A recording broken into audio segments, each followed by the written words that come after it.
Hello dear students. तो आज हम फिर एक एक्सरसाइज कर रहे हैं क्लास 12th एनसीईआरटी बुक से, और एक्सरसाइज है 2.1 इनवर्स ट्राइगोनोमेट्रिक फंक्शंस के क्वेश्चंस।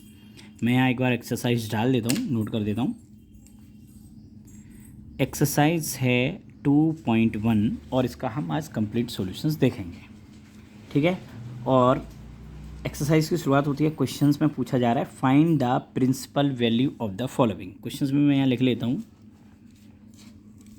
क्वेश्चन से हम लोग लिख लेते हैं find the principal value of the following questions. हमें प्रिंसिपल वैल्यू फाइंड करनी है और देखते हैं किस किस की क्वेश्चंस की। पहला क्वेश्चन है साइन इनवर्स माइनस का 1/2, ये वैल्यू हमें फाइंड करनी है। ये फर्स्ट क्वेश्चन है, तो देखते हैं कैसे निकालते हैं। सबसे पहले आपको देखो पता होना चाहिए कि रेंज क्या रहती है। हमें मालूम है साइन की जो रेंज बिलोंग करती है साइन की, वो -π/2 से प्लस के π/2 तक बिलोंग करती है। उसी के अकॉर्डिंग हम इनकी वैल्यूज़ लेते हैं। तो सबसे पहले आपको क्या करना है, सॉल्यूशन में लेट हम साइन इनवर्स 1/2 को ए कंसीडर कर लेते हैं। ए हो गया, ये माइनस भी है। अब हम क्या करेंगे, ये जो साइन इनवर्स है वो इधर आ जाएगी, तो 1/2 इक्वल टू हम इसे लिख सकते हैं साइन ए, ठीक है। ये हमें पता है कि अगर x inverse equal two by हो तो इधर ये चला जाएगा, ये भर रह जाएगा, इधर हो जाएगा एक्स बाई, इधर का इनवर्स इधर जाके साइन बन जाता है। अब ये वैल्यू, अब क्योंकि रेंज हमें -π/2 से π/2, वैसे तो ये सेकंड क्वाड्रेंट में थर्ड में लाइक करेगी, लेकिन हम उसमें वहाँ नहीं करेंगे। तो इसको हम वैल्यू ये होती है माइनस का साइन 30 की वैल्यू, यानी कि π/6 की वैल्यू साइन ए। तो माइनस, अब इसको हम ऐसे लिख सकते हैं साइन -π/6 टू साइन ए। अब साइन से साइन एक तरीके से कंपेयर होकर कैंसिल हो गया, तो ए की वैल्यू बचती है माइनस की π/6। ये वैल्यू हमारी बच गई, तो ये इसकी प्रिंसिपल वैल्यू हो गई, ठीक है। इसका सेकंड पार्ट देखते हैं। सेकंड क्वेश्चन कॉज के लिए क्वेश्चन है कॉज इनवर्स √3/2, इसकी हमें प्रिंसिपल वैल्यू फाइंड करनी है। तो वह उसी तरीके से शुरुआत करेंगे, let cos inverse √3/2 equal to a, then 3/2 equal to, ये कॉज इधर चला जाएगा, ये हो जाएगा कॉज ए। अब ये वैल्यू होती है कि cos 30 की, तो इसकी जगह हम cos 30 लिख सकते हैं, और cos 30 होता है π/6 equal to cos A. Cos से कॉस कैंसिल हो गया, तो ए की वैल्यू हमें बचती है π/6। ये इसमें आंसर आ गया इसका। अगला क्वेश्चन है कोसेक के लिए पूछा जाता है, कोसेक इनवर्स 2, ठीक है। तो इसको हम फिर वैसे ही करेंगे, let cosec inverse 2 equal to a, then 2 हो जाएगा कोसेक ए। अब ये वैल्यू जो 2 होती है, ये होती है कोसेक 30 की, तो इसको लिखेंगे cosec π/6 equal to cosec A. Cosec से कोसेक कैंसिल हो गया, ए की वैल्यू आ गई π/6। अब ये सब अपनी रेंज में है, ये इसका आंसर हो गया। तो इस तरीके से इसकी वैल्यू आती है। उसके बाद अब नेक्स्ट वैल्यू है 10 है।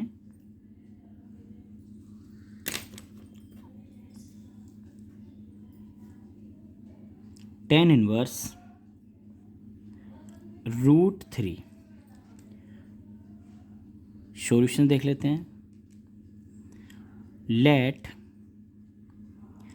टेन इनवर्स माइनस का root three equal to a, minus का रूट थ्री इक्वल टू हमें मिलेगा टेन ए।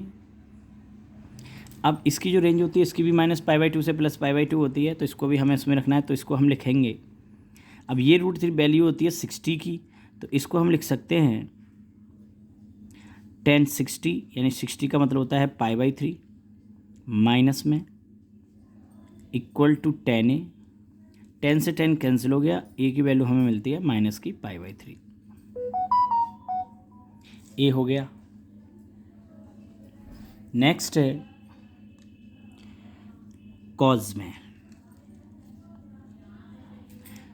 कॉज इनवर्स माइनस का 1/2, लेट कॉज इनवर्स माइनस का 1/2 इक्वल टू ए, तो हमें यहाँ से माइनस का 1/2 इक्वल टू मिलेगा कॉज ए। अब हमें पता है कॉज की जो रेंज होती है वो होती है 0 से पाई के बीच में, तो अगर ये माइनस का नंबर है तो ये सेकंड क्वाड्रेंट में चला गया है यहाँ पर, तो इसको हम लिख सकते हैं ये वैल्यू एक तरीके से कॉज 120 वैसे तो 60 की होती है और 60 होता है पाई बाई थ्री, तो इसे लिखा जाएगा cos pi minus pi by three equal to cos A. अब ये हो गया 3 बन जा 3 में से हो गया 2 पाई, यानी cos 2 pi by three equal to cos A. Cos से कॉस कैंसिल हो गया, ए की वैल्यू हमें मिल जाएगी 2 पाई बाई थ्री। ऐसे तो ये हमारे सॉल्व हो गया आंसर्स। इसके बाद अगला क्वेश्चन पे बढ़ते हैं हम लोग।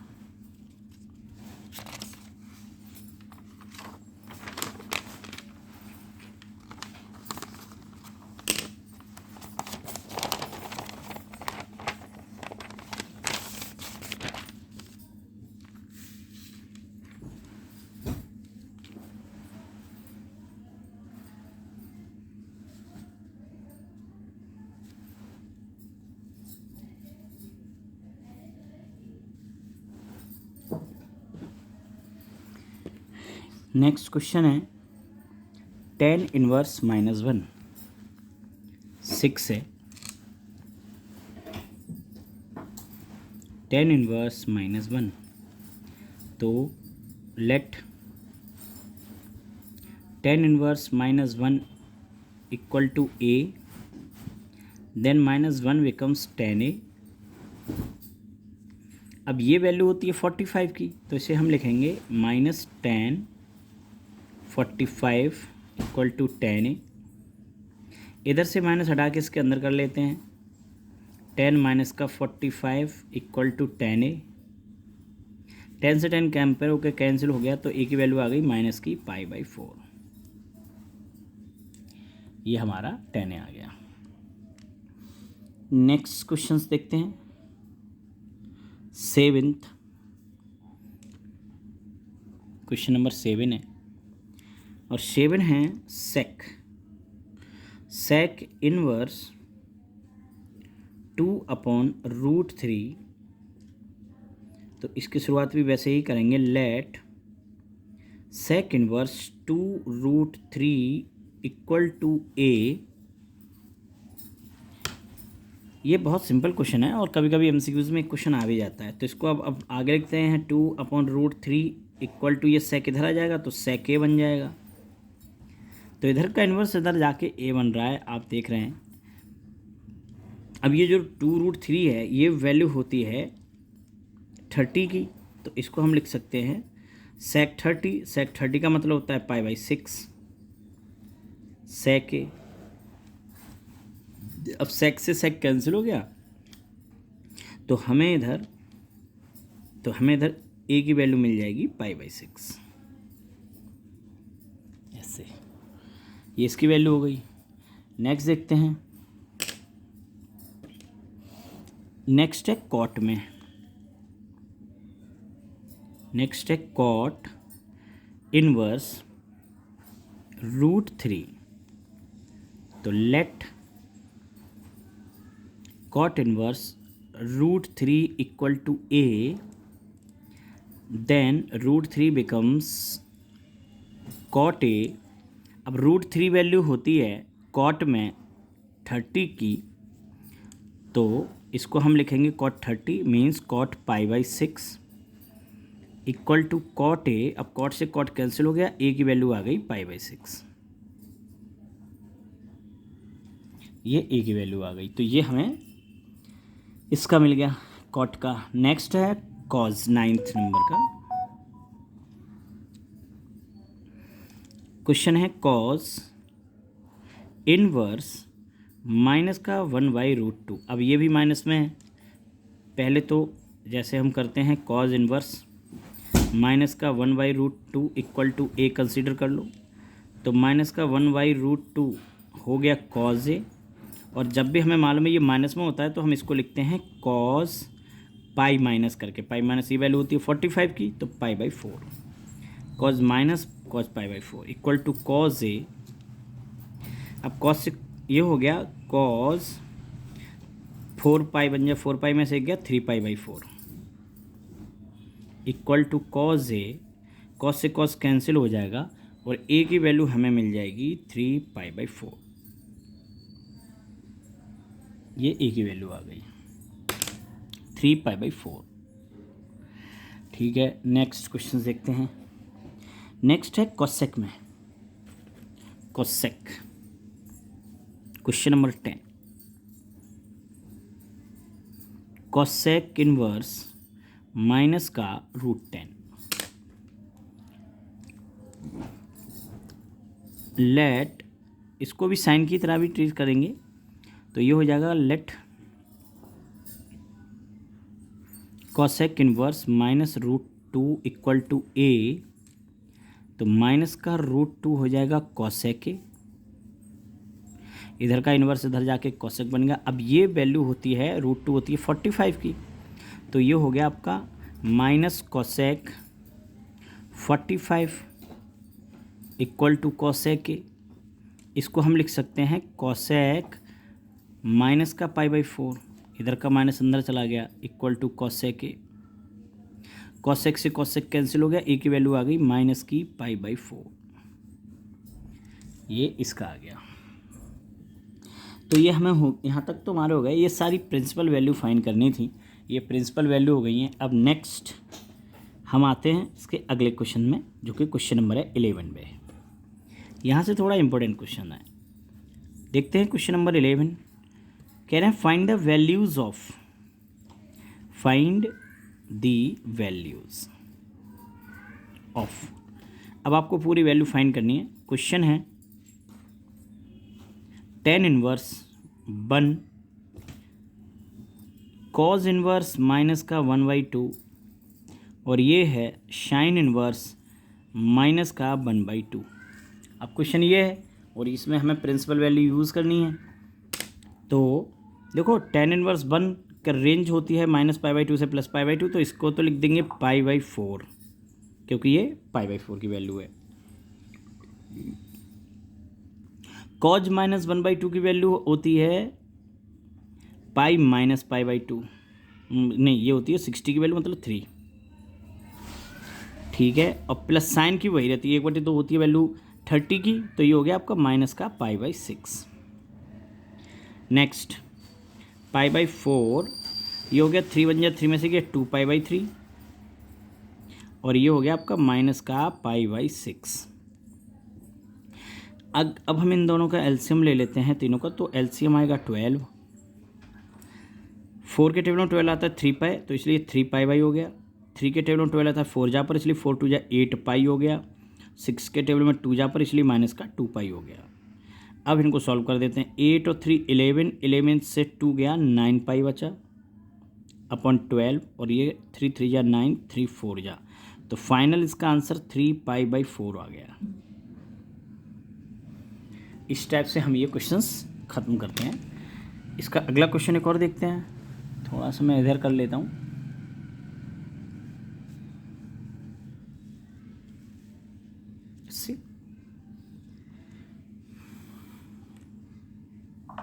क्वेश्चन नंबर 12 देखते हैं हम लोग। क्वेश्चन नंबर है 12, ये है कॉज इनवर्स 1/2 + 2 साइन इनवर्स 1/2। तो इसकी वही प्रिंसिपल वैल्यू रखनी है।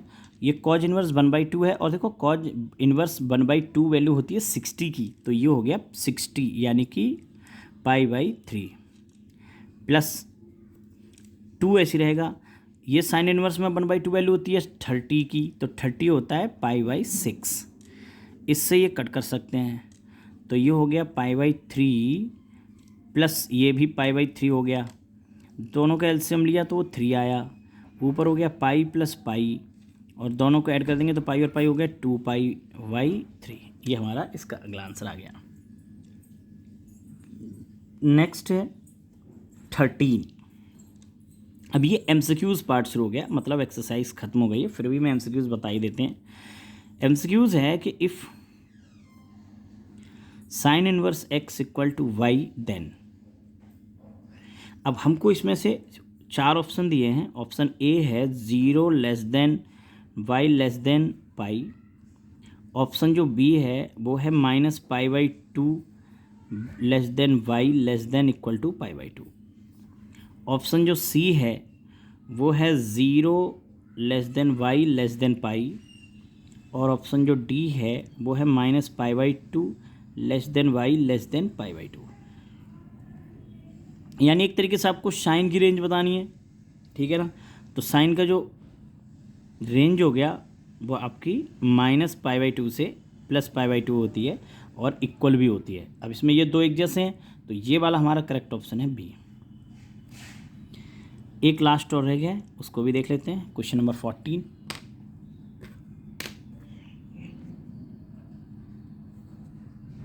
सॉरी 14 है। क्वेश्चन है tan inverse √3 minus sec inverse -2। हमें इसकी प्रिंसिपल वैल्यू निकालनी है, -2 है ये।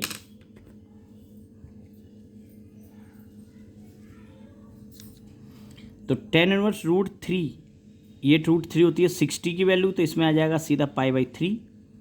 और ये माइनस में है तो ये सेकंड क्वाड्रेंट में चला गया, और 2 होती है वैल्यू 60 की, तो इसे लिखा जाएगा पाई माइनस π/3।